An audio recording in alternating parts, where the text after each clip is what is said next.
ওই যে দক্ষিণ আফ্রিকার না কোথাকার একটা ক্রিকেট প্লেয়ার আছে, এত বড় বড় দাড়ি, না কোথায় বাড়ি ওর, কি নাম ওর, হাসিম আমলা, এত বড় বড় দাড়ি, প্লেনে বসে আছে, ওর বউ বোরকা পরে ওর সাইডে বসে আছে, আর ও কোরআন মাজিদ তেলাওয়াত করতে করতে নাকি হাতে নিয়ে পড়তে পড়তে যাচ্ছে।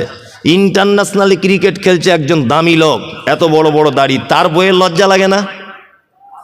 হ্যাঁ, আর এ বলছে অফিস আদালতে কাজ করিতে মনি সাহেব, ব্যস্তর কারণে ওই জন্য দাড়ি রাখতে পারছি না, একটু দোয়া করবেন, আগামীতে রাখবো। তোমার দাড়ির জন্য আমার দোয়া করার দায় এসে যায়? তোমার দাড়ি বাড়ার জন্য আমি দোয়া করব? বদমাইশির জায়গা পাও না। হাসিম আমলাকে সারা পৃথিবীর লোক দেখছে, তার লজ্জা লাগে না? তার অফিস আদালতে যেতে হয় না, তাকে প্লেনে করে এদেশ থেকে ওদেশ ছুটতে হয় না, ইন্টারন্যাশনাল ক্রিকেট প্লেয়ার হিসাবে মাঠে নামতে লজ্জা লাগে না?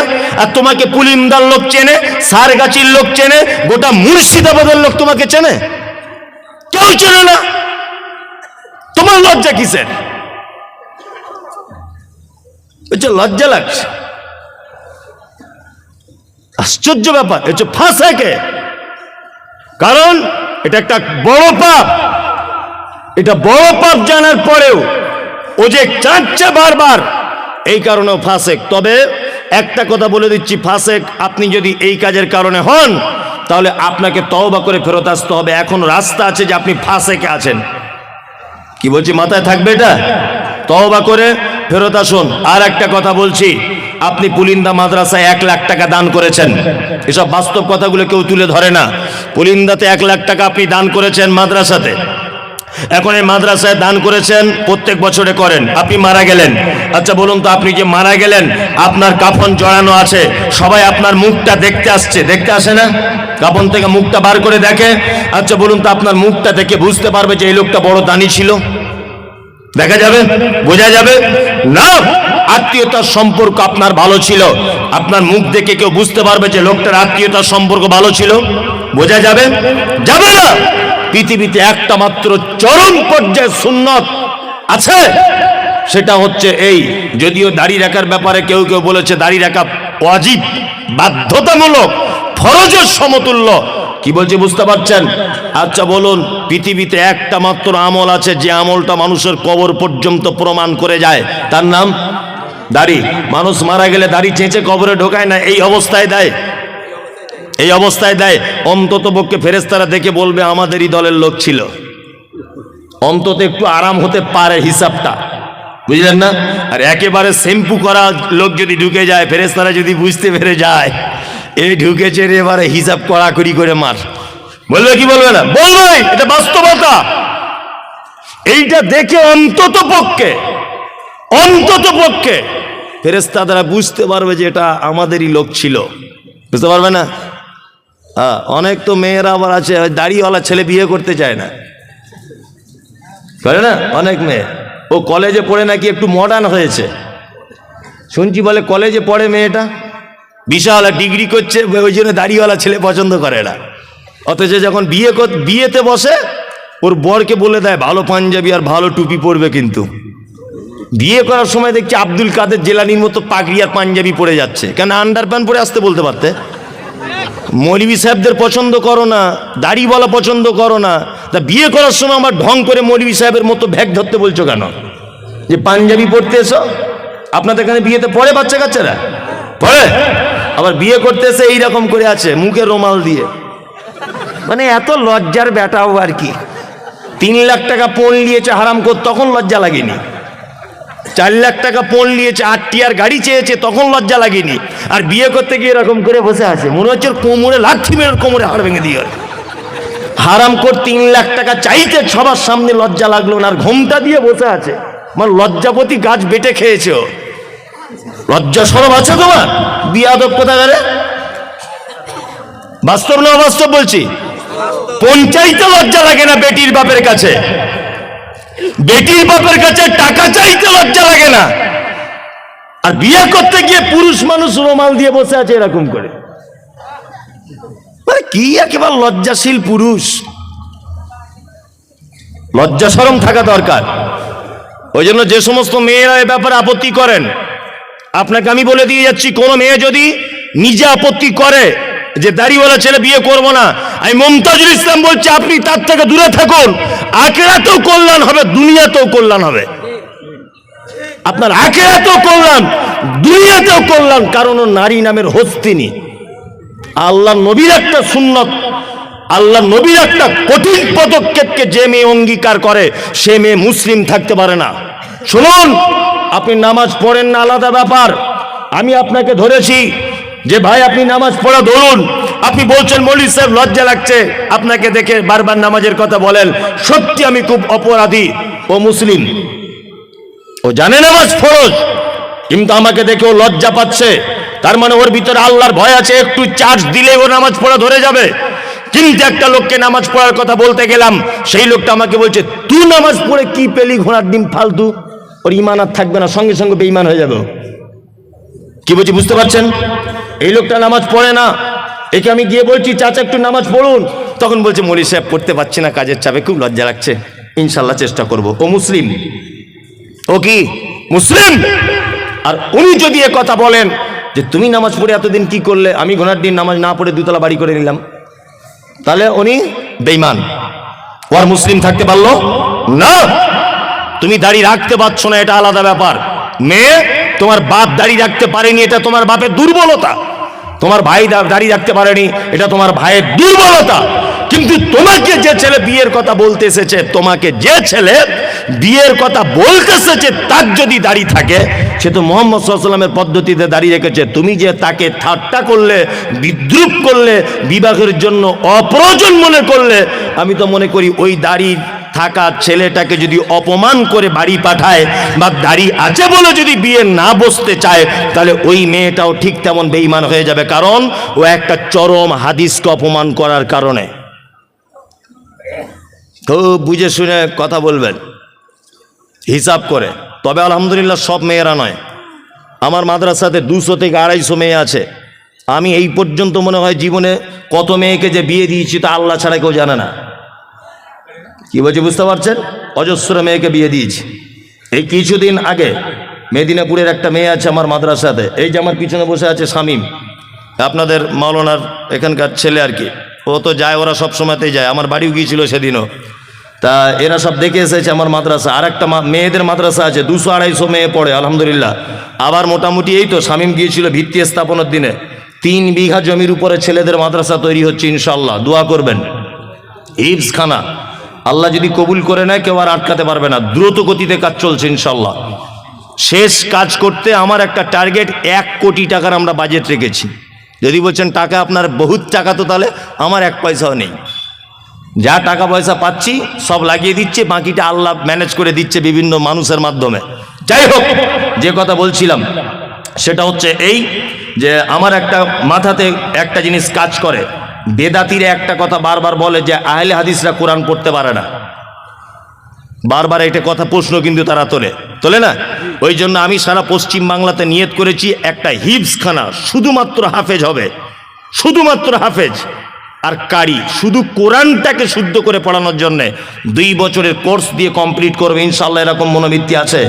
রমজানের পর থেকে যে কটা রুম রেডি হবে সেই কটা রুম দিয়ে চালু করে দেবে ইনশাআল্লাহ, নিয়ত করে নিয়েছি ওটা। আমার জীবনে এটাই উদ্দেশ্য যে আমি এর মাধ্যমে মরে গেলেও যেন কবরে শুয়ে শুয়ে নেকি পাই, এতটুকু, এছাড়া কোনো আর আমার আশা নেই, কোনো আশা নেই। আপনাদের সারেগাছি আমার আজও মনে আছে যে আমাদের মহিলা মাদ্রাসার জন্য একজন মেয়ে, আমি তার নামটাম জানি না, হঠাৎ করে একদিন ফোন করে বলছে আমি 10,000 টাকা দিব, আপনি সারেগাছি মোড়ে দাঁড়ান, পুলিন্দা গ্রামেই বাড়ি তার, জলসা করতে যাচ্ছি, 10,000 টাকা দিয়েছে, যে সোশ্যাল মিডিয়া দেখেছি আপনার মাদ্রাসায় টাকাটা দিবেন, 10,000 না 5,000। যে কথা বলছিলাম, মেদিনীপুরের একটা মেয়ে, কিছুদিন আগে তাকে একটা বিয়ের জন্য একটা ছেলে, আমি বলছি তোমার মা বলছে বিয়ের জন্য, তা তুমি বিয়ে শাদী করবে? তা মেয়েটা আমাকে একটা কথা বলছে, মৌলভী সাহেব পর্দার আড়াল থেকে বলছে আমি বিয়ে করতে পারি, তবে আমার কিছু শর্ত আছে। মেয়েটা দেখতে যেমন ভালো তা নয়। বলছি কি শর্ত? বলছি 1 নম্বর ছেলেটার দাড়ি থাকতে হবে, 2 নম্বর 5 ওয়াক্ত নামাজি হতে হবে, 3 নম্বরে হালাল পদ্ধতির ইনকাম করতে হবে, তাহলে আমি তাকে বিয়ে করব, তাছাড়া করব না। তার মানে বুঝতে পারলাম এখন ইমানদারিনী নারী আছে পৃথিবীতে, আছে না? আছে, আছে। আজ থেকে 1 সপ্তাহ আগের কথা, ইন সার্চ অফ ট্রু ইসলাম, ফেসবুকে একটা পেজ আছে, ইন সার্চ অফ ট্রু ইসলাম। মিলন বলে নাম, মুর্শিদাবাদে বাড়ি। ছেলেটাকে জিজ্ঞাসা করবেন তার প্রমাণ। আজ থেকে 2 মাস আগে একটা মেয়ে ইসলাম গ্রহণ করেছে, ইসলাম গ্রহণ। মেয়েটা আমাকে ফোন করেছে, করে বলছে যে হুজুর, আমি আপনাদের বক্তব্য শুনে অনুপ্রাণিত হয়ে ইসলাম গ্রহণ করলাম, গোপনে, বাড়িতে কেউ জানে না। মেয়েটা বিয়ে পড়াশুনো করছে কলেজে, খুব সুন্দরী, চরম সুন্দরী মেয়েটা দেখতে। তা আমাকে বলছে হুজুর, আমি বিয়ে শাদী করবো লুকিয়ে, আমাকে একটু বিয়ের ব্যবস্থা করে দেন, আমার বাড়ি থেকে জানতে পারলে আমাকে জবাই করে দিবে, আমাকে জবাই করে দিবে। সেই মেয়েটাকে আজ থেকে 5 দিন আগে আপনাদের বহরমপুরে একটা ছেলের সঙ্গে বিয়ে দিলাম। তা মেয়েটাকে বলছি কেমন ছেলে পছন্দ? তা মেয়েটা বলছে দাড়িওয়ালা ছেলে হতে হবে, 5 ওয়াক্ত নামাজ পড়তে হবে, হালাল ইনকাম করতে হবে, গরিব হলেও চলবে, ঘর বাড়ি থাক আর না থাক। মানে মেয়েটা এত সুন্দরী, যদি বলছেন আপনি দেখলেন কি করে? সত্যি বলতে ও আমাকে দেখার জন্য একটা ছবি পাঠিয়েছিল যে আমি এই মেয়েটা, সেটা দেখে আমি একটা অনুভব করলাম। দেখুন, একজন হিন্দু নারী 2 মাস ইসলাম গ্রহণ করেছে, তার মনের ভিতরে ইসলামের কত ভালোবাসা জন্ম হয়েছে বলে নারী এই কথা বলতে পারছে দাড়িওয়ালা ছেলে ছাড়া বিবাহ করব না। আপনাকে ফোন নাম্বার দিতে পারি, তার বরের কথা বলবেন যে ঘটনা সত্য না মিথ্যা। বাড়ি থেকে বার হয়ে চলে এসেছে, হিন্দু মেয়ে মুসলিম হয়েছে, ইসলাম গ্রহণ করেছে, তার সমস্ত কোর্টের ডকুমেন্টস রয়েছে, মুসলিম একটা ইমানদার ছেলে তাকে স্ত্রী হিসাবে গ্রহণ করেছে। ভালো নারী নেই এ কথা বলবো না, তবে যত খারাপই আমাদের যারাই কলেজে পড়ছে আর যারা বড় ডিগ্রি করতে যাচ্ছে, ফ্যাশন হয়েছে, এরা বলছে আমাদের আর পছন্দ হচ্ছে না, আমাদের আর পছন্দ হচ্ছে না। কি বলছি বুঝতে পারছেন?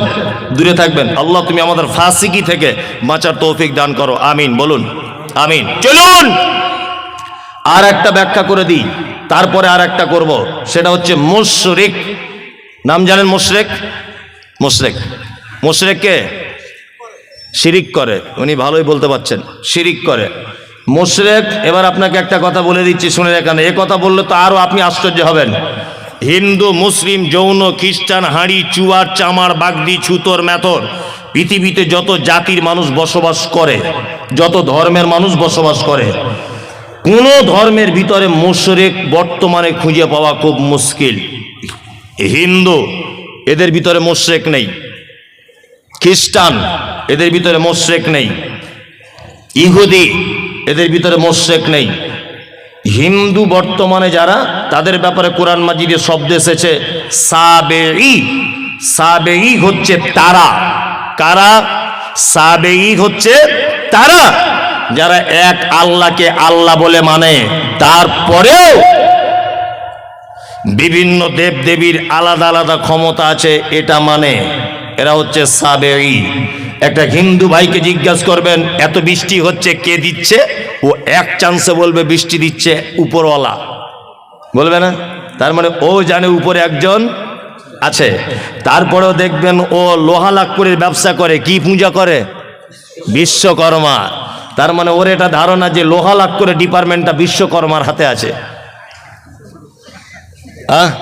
আরে কলেজের স্টুডেন্ট, স্কুলের স্টুডেন্টরা কি পুজো করে? সরস্বতী। সরস্বতীকে বলা হয় বিদ্যার দেবী। তার মানে বাপ মা তার চাপ মা মেয়েকে বলে দেয় এটা তুমি সরস্বতীর পূজা করবে, কারণ এটা হচ্ছে বিদ্যার দেবী, তুমি ভবিষ্যতে মাইকের মধুসূদন দত্ত হতে পারবে, কারণ এর ডিপার্টমেন্টটা এর হাতে আছে। এ হচ্ছে কি? সাবেঈ। মুশরিককে মুহাম্মদ সাল্লাল্লাহু আলাইহি ওয়াসাল্লামকে বলা হচ্ছে আপনি জিজ্ঞাসা করুন তাদেরকে রাত এবং দিনের বিবর্তনের মালিককে। এক চান্সে তারা বলবে আল্লাহ। সুস্থতা অসুস্থতার মালিককে? আল্লাহ। বেঈমান মুশরিক আবু জেহেল কথা বলবে। আল্লাহ নবী সাল্লাল্লাহু আলাইহি ওয়াসাল্লাম যখন বলছেন কি ব্যাপার, রাত দিনের মালিক আল্লাহ, এ কথা আপনি বললেন, সুস্থতা অসুস্থতার মালিক আল্লাহ, এ কথা আপনি বলছেন, তাহলে কেন আপনি আল্লাহকে ডাইরেক্ট ডাকতে পাচ্ছেন না? আবু জেহেল তখন বলছে মুহাম্মদ শোনো, বেশি ফটর ফটর করিও না, সব কিছুর মালিক আল্লাহ এটা আমি জানি, কিন্তু তোমার আল্লাহকে ডাইরেক্ট পাওয়া যাবে না। আল্লাহকে পেতে গেলে 360টা দেবদেবীর মাধ্যমে পেতে হবে। তার মানে বোঝা যায় যারা আল্লাহকে ডাইরেক্ট পাওয়া যাবে না এই ধারণা রাখে, আর 360টা দেবদেবীর মাধ্যমে আল্লাহকে পেতে হবে এই ধারণা যারা রাখে, এরা কি? মুশরিক। মুশরিক হিন্দুর ভিতরে নেই, খ্রিস্টানের ভিতরে মুশরিক নেই, কোন জাতির ভিতরে মুশরিক নেই। বর্তমানে মুশরিক গিজ গিজ গিজ গিজ গিজ গিজ করছে মাথার উকুনের মতো নামধারী মুসলিমদের ভিতরে। আজ পর্যন্ত পশ্চিম বাংলার কিছু মুসলমান তাদের দাবি আল্লাহকে ডাইরেক্ট পাওয়া যায় না, আমাদের হুজুরের মারফতে তবে আল্লাহকে পেতে হয়। দাবি নেই, এরা কি মুশরিক? এই দেখুন আল্লাহ তাআলা মুশরিকদের ব্যাপারে সূরা তাওবা আয়াত নম্বর 114 আল্লাহ তাআলা বলছেন, মা কানা লিন নবিয়্যি ওয়াল্লাযীনা আমানু আন ইস্তাগফিরু লিল মুশরিকিন। নবী এবং ইমানদারদের জন্য উচিত নয় যে মুশরিকদের জন্য ক্ষমা প্রার্থনা করবে। এই মুমতাজুল ইসলাম বলছি, যারা মাজার পুজো করে, যারা পীর পুজো করে, ওদের জানাজা তো দূরের কথা, ওদের জন্য দোয়া পর্যন্ত করা যাবে না, কারণ ওরা মুশরিক। অবশ্যই ওরা মুশরিক, ওরা মুসলিম নয়। আল্লাহ তাআলা বলছেন, ওয়ালাউ কানু উলি কুরবা, যদিও তারা তোমার নিকট আত্মীয় হয় তবুও তাদের জন্য ক্ষমা প্রার্থনা করা যাবে না। আমাদের বেটা বেটিদের বিয়ে শাদী দেওয়া হচ্ছে না? হচ্ছে তো। বেটির বিয়ে ঘটক ছেলে দেখেছে, ঘটক সাহেব এসে বলছে ছেলে খুব ভালো, বলছে কি করে, বলছে স্কুল মাস্টার। মেয়ের বাপ তখন বলছে আলহামদুলিল্লাহ, আমি তো এরকম ছেলেই চাইছিলাম। তা আর একজন এসে তখন বলছে যে ঘটক সাহেব, আব্দুল্লাহ ভাই, তুমি বেটিটা যেখানে বিয়ে দিচ্ছ ওরা মাজার পূজারি গো, পীর পূজারি। তখন বলছে তোমাদের যত সব পীর ফই এইসব, ছেলে চাকরি করে সেটা আগে দেখো, তাই না? চাকরি করে সেটা আগে দেখো। আল্লাহর ভাষা ওয়ালাউ কানু উলি কুরবা, মুশরিক, মাজার পূজারি, ঠাকুর পূজারি, এরা যদি তোমার নিকট আত্মীয় হয় তবুও তাদের সঙ্গে কোনো সম্পর্ক রাখা যাবে না। খুব সাবধানে থাকবেন।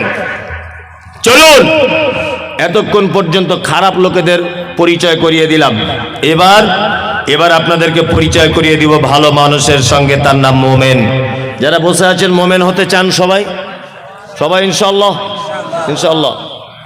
12টা বেজে গেছে তো মানুষের আর বসে থাকতে চাইবে না, তবুও মানুষ থাকবে আলহামদুলিল্লাহ। চালাবো নাকি? হ্যাঁ চালাই, চলুন, কোনো সমস্যা নেই। আমার টাইম দেয় 1টা পর্যন্ত, এরপরেও আর একটা বক্তা। যারা উঠবেন হিসাব করে উঠবেন। চলুন এবার মোমেনের পরিচয় দিই। মোমেনকে, হ্যাঁ ঠিক বলে দিয়েছে, আমি তখনই করব। মোমেনের কথা বলে দিই। এক, আল্লাহ বলেন, ইন্নামাল মুমিনুনা আল্লাযীনা ইযা যুকিরাল্লাহু ওয়াজিলাত কুলুবুহুম ওয়া ইযা তুলিয়াত আলাইহিম আয়াতুহু যাদাতুহুম ঈমানা ওয়া আলা রাব্বিহিম ইয়াতাওয়াক্কালুন। আল্লাহ মুমিনের পরিচয় দিচ্ছেন। মোমেনকে আল্লাহ বলছেন, মোমেন তারা যারা পাপ করে, অন্যায় করে, খারাপির মধ্যে লিপ্ত থাকে, তারপরেও যখন তারা আল্লাহর ভয় তাদের অন্তরের ভিতরে চলে আসে, তারা তখন ভয়ে থর করে কাঁপে। 2, আল্লাহ বলে মোমেনের দ্বিতীয় গুণ, আয়াতুহুম যাদাতুহুম ঈমানা ওয়া আলা রাব্বিহিম ইয়াতাওয়াক্কালুন। দ্বিতীয় নম্বরের মোমেন হলো তারা, আল্লাহ বলে যাদের সামনে কোরআনের আয়াত তেলাওয়াত করা হলো, তাদের ঈমান, কোরআনের আয়াত শুনলে যেন ঈমান বেড়ে যাবে। আয়াত শুনলে ঈমান কি হবে? বেড়ে যাবে। এটা মুমিনের ক নম্বর গুণ? দ্বিতীয় গুণ। এখানে একটা মজাদার কথা বলে রাখছি, আপনার চোখে পানি চলে আসবে শুনলে। আচ্ছা, এখানে হাজি সাহেব কেউ আছেন?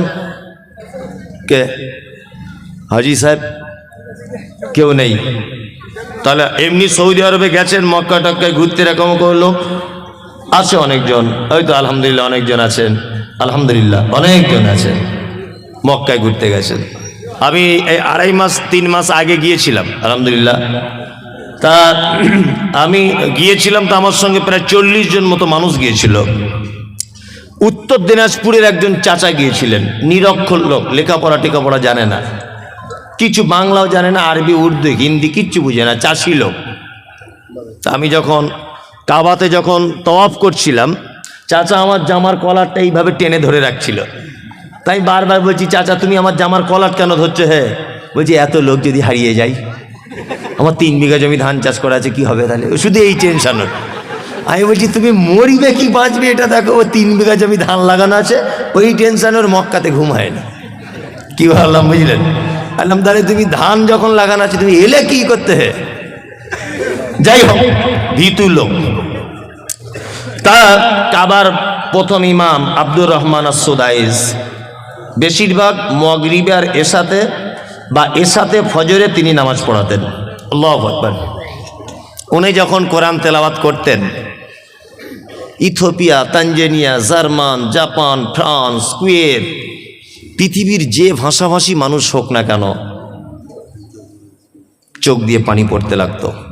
আব্দুর রহমান আস-সুদাইস জাহান নামের আয়াতগুলো যখন আসতো, তখন বাচ্চা ছেলের মতো 20 second 25 second how how how how করে কাঁদতেন। জাহান নামের আয়াতগুলো যখন আসতো, ফজরের নামাজ পড়ছি, রাত 10টার সময় তওয়াফ শুরু করতাম। দিনের বেলা ভিড় হতো বলে আমরা যেতে পারতাম না।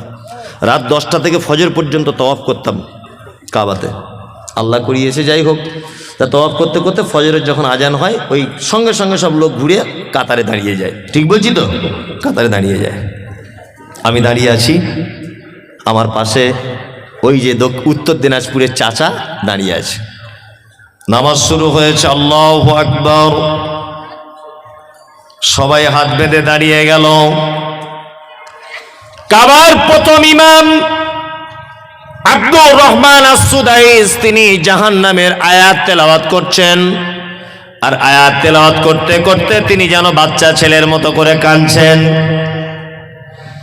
আমি কোরআনের একটু অল্প কিছু বুঝি, আমার চোখ দিয়েও পানি চলে এলো। আমিও বাচ্চা ছেলের মতো ডুকরে ডুকরে কাঁদতে লাগলাম।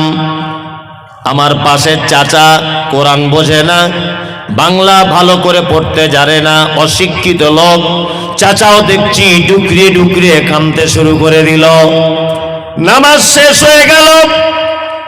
কাবা থেকে জমজমের পানি পান করে যখন ফাঁকে বার হয়ে গেলাম, চাচাকে ডেকে বললাম, চাচা সত্যি করে বলো দেখি, কাবার ইমাম আরবি ভাষী মানুষ, তিনি কোরআনের আয়াত বুঝতে পেরেছেন তাই কাঁদছেন। আমি মুমতাজুল 2 পাতা পড়া আলেম, আমি ব্যাপারটা বুঝতে পারলাম, এই জন্য চোখ দিয়ে পানি চলে এলো। তোমার কেন চাচা চোখ দিয়ে পানি চলে এলো বলো? চাচা তখন বলছে, বেটা মুমতাজুল, 70 বছর আমার বয়স, আমি 50 বছর যাবত আমাদের গ্রামের মসজিদে নামাজ পড়ি, কিন্তু কোরআন শুনলে অন্তর গলে না। কিন্তু আজকে আশ্চর্য ব্যাপার, কাবা শরীফে নামাজ পড়তে এলাম, আর কাবার ইমামের তেলাওয়াত শুনে আমার চোখ দিয়ে পানি বার হয়ে গেল। আমিও বাচ্চা ছেলের মতো ডুকরিয়ে ডুকরিয়ে কেঁদে দিলাম। আমার আল্লাহর কোরআনের আয়াতের কথা মনে হলো। আল্লাহ বলে, আয়াতুহুম যাদাতুহুম ঈমানা ওয়া আলা রাব্বিহিম ইয়াতাওয়াক্কালুন। মুমিন হলো তারা, তাদের সামনে যখন কোরআনের আয়াত তেলাওয়াত করা হয়, তাদের ঈমান তখন বেড়ে যায়। চাচা তুমি কোরআন জানো না, তুমি কোরআন পড়তে জানো না, কিন্তু তুমি 1 লক্ষ টাকা খরচা করে কাবায় চলে এসেছ, তোমার ঈমানের পরিপূর্ণতা লাভ করেছে, তোমার ঈমান কাজ করছে। ওই জন্য চাচা আমার গলা ধরে হাউ হাউ করে বলছে, কাঞ্চার বলছে, বেটা মুমতাজুল, তুমি আমার বেটার থেকে অল্প বয়সের, কিন্তু কোরআন শুনলে যে চোখ দিয়ে পানি চলে আসে, আজকে তার জ্বলন্ত প্রমাণ পেলাম। ওই জন্য বলি বন্ধু, টাকা দার্জিলিং এ গিয়ে নষ্ট না করে দিয়ে, গ্যাংটকে গিয়ে নষ্ট না করে, ওই আপনার সুন্দরবন বেড়াতে গিয়ে টাকা নষ্ট না করে, একবার অন্তত পক্ষে 80-90 হাজার টাকা খরচা করে কাবায় চলে যান, আপনার ঈমান বেড়ে যাবে। আল্লাহ বলছে, মুমিন তারাই তো মুমিন যাদের সামনে আমার কোরআন তেলাওয়াত করা হবে, ইমাম সাহেব তেলাওয়াত করবে, পিছনে মুসল্লি দাঁড়িয়ে থাকবে, আর তার ঈমান যেন আস্তে আস্তে করে বেড়ে যাবে। আমাদের ঈমান বাড়ে। ফজরের সময় 2টা আয়াত যদি ইমাম সাহেব বেশি করে যদি তেলাওয়াত করে দেয়, তা মুসল্লিরা ঝামেলা লেগে যায়। ঝামেলা লেগে যায় না? ঝামেলা লেগে যায়। আল্লাহ বলে মোমেন তারা ওয়া আলা রাব্বিহিম ইয়াতাওয়াক্কালুন। মোমেনের 3 নম্বরের গুণ খায়রিহি ওয়া শাররিহি মিনাল্লাহি তাআলা। মোমেন যা কিছু হবে আল্লাহর উপরে ভরসা করবে। মোমেন কার উপরে ভরসা করে? আল্লাহর উপরে। হায়াত মওতের মালিক কে? আল্লাহ। রুজির মালিক আল্লাহ। দোকান করেছে, ইমান আছে তো? দোকান করেছে, দোকানের পিছনে দেখছি একটা তাবিজ ল্যামিনেশন করে টাঙানো আছে, তাই না? তা চাচা তোমার তাবিজ কি ব্যাপার? বলছি বেচাকেনে বরকত হবে। তাই বলছি কে দিয়েছে? বলছি আমাদের হেড মাওলানা দিয়েছে। বোঝানোর জন্য বলছি। তাই হেড মাওলানা যদি এত বরকতের তাবিজ দেওয়া শিখে গেছে, তা তাবিজটা নিজের কাছেই রাখতে পারে। এত বরকতের জিনিস বিচে দিলে কি করে? হ্যাঁ, ইমান আছে তো? 4টে আংটি পড়েছে যুবক ছেলে, 4 রকমের কোয়ালিটির পাথর। এটা কি? বলছে বউ কথা শোনে না। এটা কিসের আংটি? বলছে ঘন ঘন পেচ্ছাপ হয়। এটা কিসের? বলছে বাপের বাড়ি বউ গেলে আসতে চায় না। আর এটা বলছে রাতে চমকে উঠি তাই। হযরত ওমরের নাম শুনেছেন? ওমর দামি মানুষ না? দামি মানুষ। পৃথিবীতে অনেক জিনিস আছে যেগুলো ডাইরেক্ট জান্নাত থেকে এসেছে। তার ভিতরে একটা হাজির আসওয়াদ, তাই না? যখন পৃথিবীতে আছে, এটা মুসলিম শরীফের হাদিস, তখন সাদা দুধের মতো ছিল পাথরটা। আল্লাহ নবী সাল্লাল্লাহু আলাইহি ওয়াসাল্লাম বলছেন আদম সন্তান তার পাপের বোঝা নিয়ে তাকে চুম্বন করতে করতে একদম কালো করে দিয়েছে। আমি নিজে আলহামদুলিল্লাহ 2 বার চুম্বন করে এসেছি, আল্লাহ করিয়েছে। খুব রিক্স চুম্বন করা, ওখানে মারাও যেতে পারে কোনো মানুষ, এত রিক্স। মানে আপনি হাঁড়ির মুখের মতো, তখন যখন মুখ ঢোকাবেন পিছন দিক দিয়ে 1,500 মানুষ আপনাকে চাপছে। এই 1,500 মানুষ বা 500 মানুষ 1,000 মানুষকে সামলে তবে চুমুটা খেতে হবে। ওই জন্য আমি বলি আমাদের বাঙালিদের একটা বদ অভ্যাস, বুড়ো না হলে হজে যায় না। হজে বুড়ো বয়সে গেলে 10 পয়সাও দাম নাই, এমনি টাকা খরচাই হবে, ওর কিছুই করতে পারে না। ও না তওয়াফ করতে পারবে, চুমু খাওয়া তো দূরের কথা, না পাথর মারতে পারবে, ফ্যাল ফ্যাল করে তাকিয়ে থাকতে হবে। 5 লাখ টাকা জলে চলে গেল। যেতেই যদি হয় 35, 37, 38 বছরে যান, যেন দুজনকে যেন রুখে দেওয়া যায়। দক্ষিণ আফ্রিকার মেয়ে ছেলেগুলো তাদের যা বডি আর যা ধাক্কা মারছে, তারা আমার মতো 4টে পুরুষকে ফুটবলের মতো ছুঁড়ে ফেলে দিবে, এত ক্ষমতা তাদের গায়ে। আর এই লম্বা লম্বা মেয়েগুলো সব সুদানিরা, কালো কুচকুচ কুচকুচ করছে সুদানিরা, এই লম্বা লম্বা। তাদের চেহারা কি আমাদের বাঙালি 2-4 জন পুরুষ মানুষকে মেরে ফেলবে ঘুষি মেরে, এত ক্ষমতা তাদের গায়ে। আর এ বুড়ো বয়সে লাঠি নিয়ে হজ করতে যাচ্ছে, তুমি চান্স পাবে? এক গুঁতো মেরে তোমাকে ফেলে দিবে 4 হাত দূরে। ওই জন্য হজে যদি যেতে চান একটু ইয়ং বয়সে যাবেন। কি বললাম বুঝলেন? হাজির আসওয়াদ হযরত ওমর ফারুক রাদিয়াল্লাহু তাআলা আনহু মক্কার চারিদিকে তাওয়াফ করছেন। হাজির আসওয়াদ যেখানে আছে ওই জায়গাটা হাজির আসওয়াদের দিকে আঙুল বাড়িয়ে দিয়ে বলছেন, হাজির আসওয়াদ তুমি একটা পাথর, তুমি মানুষের কোনো উপকার করতে পারো না। আমি কোশ্চেন কালেও তোমাকে চুম্বন করতাম না, শুধু তোমাকে চুম্বন করব বা করছি এই কারণে মুহাম্মদ সাল্লাল্লাহু আলাইহি ওয়াসাল্লাম চুম্বন করেছিলেন। তাই হাজির আসওয়াদ জান্নাতের পাথর, মানুষের কোনো উপকার ক্ষতি করতে পারে না। আর এ 4 রকমের আংটি পরে আছে, আংটি পরে বলছে 4 রকমের কাজ হবে। কি বললাম বুঝতে পারছেন? 4 রকমের। কলকাতা একটা অ্যাড্রেস দিচ্ছি, ওখানে চলে যাবেন। নাখোদা মসজিদ নাম শুনেছেন? চিতপুরে নাখোদা মসজিদের মেন গেটে ঢোকার সময় দেখবেন ওই পাথর বিক্রি হয়, বস্তাতে রাখা আছে, আর কুকুরে পেচ্ছাপ করছে। 40 টাকা 50 টাকা কেজি, 40-50 টাকা কেজি দরে পাথর কিনে আনছে, এনে বহরমপুরে ওই বাটিতে বাটিতে সাজিয়ে আম গাছের শিকড়, কলা গাছের শিকড়, জাম গাছের শিকড় পাশাপাশি রেখে ভাঙা মাইক নিয়ে বিক্রি করছে। আর বলছে আফ্রিকা কঙ্গো জঙ্গল সে লেকে আয়ে হ্যায় জড়ি বুড়ি। তোমার বইয়ের ছেলে হয় না, পাথর নিয়ে যাও ছেলে হবে। MBBS ডাক্তার ওর বইয়ের ছেলে করতে পারলো না, আর কুকুরে পেচ্ছাপ করে পাথর ওর বইয়ের ছেলে করে দিবে। তারা 2024 সালে এত বোকা লোক বাস করে। হ্যাঁ? আর পাথর পড়ে আছে কে না স্কুলে হেডমাস্টার। মনে মনে ভাবি যে আল্লাহ গরুর পেটে কেন সব গোবর দিলে, হেডমাস্টারের মাথাতেও কিছু দিতে পারতে হালকা। ওর মাথায় মগজ আছে? বিচারপতি বিচার করে কোর্ট থেকে বার হয়ে জড়িবুটি কিনেছে ওর বইয়ের ছেলে হবে বলে। কত বড় গাধাও! ওর কপালে কিছু জোটেনি বলে ভাঙা মাইকের ফোন নিয়ে বসে আছে, ফুটপাতে তাবিজ কবজ বিক্রি করছে, চালাকি চিটিংবাজ। কি বললাম বুঝলেন? কাজী নজরুলের ভাষা কি? কাজী নজরুল বলেছেন, ওরে পীর ফকিরের কথা যদি সত্য হতো তারা কেন ভিক ভেঙে ফুটপাতে খেত? তাদের কথা যদি সব হবে, হাত দেখে যদি সব বলে দিবে, তা ফুটপাতে তারা কেন বসে আছে? আছে না? আল্লাহ এলেম বাজার মাদ্রাসায় তখন পড়ি, এলেম বাজার নাম শুনেছেন বীরভূমের? তখন এলেম বাজার মাদ্রাসায় পড়ি আমি, মাদ্রাসা পড়াশুনো করছি। তা বাড়ি আসছি, একা একা বাড়ি আসা নতুন শিখেছি। তা বোলপুর থেকে ট্রেন ধরে আমি আসছি শিয়ালদা। তা শিয়ালদা স্টেশনে নেবি প্ল্যাটফর্ম থেকে বার হয়েছি, দেখছি একটা লোক খাঁচার ভিতরে টিয়া পাখি নিয়ে বসে আছে। তা আমার ছোটবেলা থেকে জানকারির ব্যাপারে খুব ইচ্ছা। গিয়ে বলছি, চাচা তোমার টিয়া পাখিতে কি আছে হে? বলছে টিয়া পাখি হাত দেখে বলে দিবে তুমি কার সাথে কি করছো না করছো, সব মনের কথা। বলছি তাহলে হলে হতেও পারে। ক টাকা নিবে? বলছে 3 টাকা। আজ থেকে 20-25 বছর আগে বলছি, তখনকার 3 টাকা মানে সাংঘাতিক ব্যাপার। তা আমি তখন সেরেক বেদাত এটা বুঝতাম না, মাদ্রাসার ছাত্র, তখন তো খুব বদমায়েশ। আমি তাহলে একবার আমারটা হাত দেখে বলে দাও তো কি করছে একবার। তখন তো ফোন টোন ছিল না, তখন এত বড় চিটিংবাজ হাতটা দেখে বলছে, তো সাংঘাতিক ব্যাপার। আমি যে কী ব্যাপার? বলছে তুমি যাকে ভালোবাসো সে তো প্রায় চলে আসার টাইম হয়ে গেছে। আমি বলছি শালা ওইটাই তো আমি চাইছি, যাকে ভালোবাসি সে আমার বাড়ি আসুক, আর মাদ্রাসায় পড়বো না, বেশ মজা করে থাকবো দুজনে মিলে, মনে মনে ভাবছি আর কি। তাই বলছি তাহলে বাবা কি করা যাবে? কি করা যাবে? বলছে এমন একটা তাবিজ দিয়ে দেবো 10 টাকা দাম, এমন করে দিব না এক জানলা ভেঙে চলে আসবে তোমার বাড়ি, কেউ আটকে রাখতে পারবে না। মনে মনে ভাবছি তো ওইটাই তো আমার দরকার, ওকে পেয়ে গেলেই তো আমার পড়াশোনা সব শেষ, সংসারে লেগে যাব। তখন অত বুঝি না তো ভালো মন্দ। তো 10 টাকা দিয়ে সত্যি কথা বলতে মাল নিয়েছি।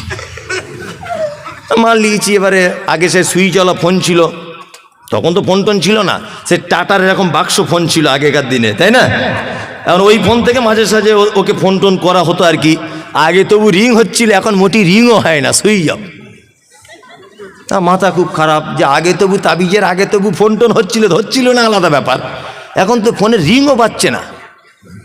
তাই আমি মনে মনে খুব মনটা খারাপ যে আসছে না, শুধু বাড়িতে ভাত টাত খাচ্ছি না, আমার মা বলছে ভাত খেলে না, খাবো না। আমি তো অপেক্ষা করছি ও কখন আসবে আর কি, কিন্তু আসছে না।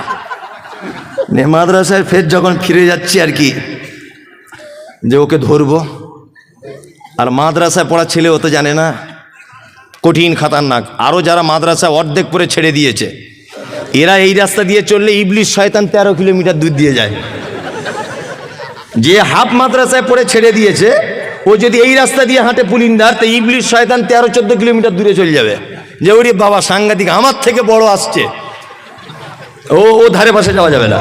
আর মাদ্রাসার ছেলেরা বদমাশ হওয়ার কারণ আছে, সব খারাপ মালগুলোতে এক জায়গায় থাকে, আর ভালো মাল সব আলামিন মিশনে পড়ছে, বুঝলেন না? বাড়িতে টিকতে পারছে না, কলা চুরি, এর পুকুরের মাছ চুরি সহ্য করতে পারছে না, চল মাদ্রাসায় পুলিন্দায় দিয়ায়, হেড মৌলবি তুই এখন বোঝ যা পারবি কর।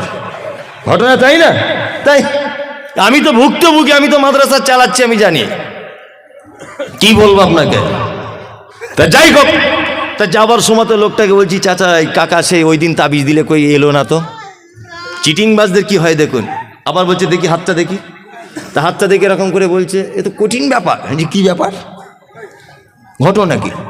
বলছে এই যে দাগটা বেঁকে গেছে না এইদিকে। আমি হ্যাঁ বেঁকে গেছে, তো কী হলো? বলছে আগের দিন তো বেঁকা ছিল না, আজকে বেঁকে গেল কি করে? বলছে আমি যা এখানে দেখতে পাচ্ছি হাত দেখে, আগের দিনে তোমায় তাবিজ দিয়ে আমি ওকে বার করতে চাইলাম, ওর মা দেখতে পাচ্ছি কোথাও আবার 150 টাকার তাবিজ দিয়ে আটকে রাখার তাবিজ করেছে। এ শালা দুটো তাবিজে মারামারি লেগে গেছে, যার দাম বেশি তার কাজ বেশি। ওই জন্য তুমি যদি 250 টাকার তাবিজ কেনো তাহলে এবার আসার চান্স আছে। তখন আমি ভাবছি পাক্কা চিটিং মাছ, মাদ্রাসায় পড়া ছেলে। আমি ওকে বলছি তাহলে আমার কাছে তো 250 টাকা নেই, তা যে 10-20 টাকা আমার আব্বা দিয়েছে মাদ্রাসায় যাওয়ার জন্য, এক কাজ করি লটারির টিকিট কাটি। 50,000 টাকা ফার্স্ট প্রাইজ কোন নাম্বারে পড়বে একটু দেখে বলে দেন, ওইটা কাটবো। বলছি ওইটা বলা যাবে না, যে ওই চিটিং মাছ। আমি কার সাথে লাইন মারছি তুমি বলে দিতে পারছো, আমার বউ আসবে কিনা তুমি বলে দিতে পারছো, কার বউ কার সঙ্গে আছে এটা বলে দিতে পারছো, কে কার সাথে প্রেম করে আঙুল দেখে বলে দিতে পারছো। আর চিটিং মাছ কোন নাম্বারে ফার্স্ট প্রাইজ এটা বলতে পারো না? হ্যাঁ, তার মানে এই যে কাজী নজরুলের কথা ঠিক, পীর ফকিরের কথা যদি সত্য হতো, ফুটপাতে তারা কেন ভিক মেঙে খেত? হ্যাঁ, লটারির টিকিট বিক্রি করছে আর বলছে এইটা পড়ে যাওয়ার চান্স আছে। তাই আমি বলছি হারাম করে পড়ে যাওয়ার চান্স আছে, 1 কোটি টাকা ফার্স্ট প্রাইজ, তুই ওটা বাড়িতে রেখে দে, তুই কেন বিক্রি করছিস? তুই বাড়িতে রাখ। আল্লাহ বলেন ইয়াতাওয়াক্কালুন, মুমিন তারা সর্ব ব্যাপারে ভরসা রাখবে কার উপরে? আল্লাহর উপরে। খাওয়া হোক না হোক, বন্যা হয়ে যাক, খরা হোক, বিপদে পড়ুক, সুস্থ থাকুক, অসুস্থ হয়ে থাকুক, এক কথায় বোঝা যায় যাবতীয় ব্যাপারে মুমিন কার উপরে ভরসা করবে? আল্লাহর উপরে।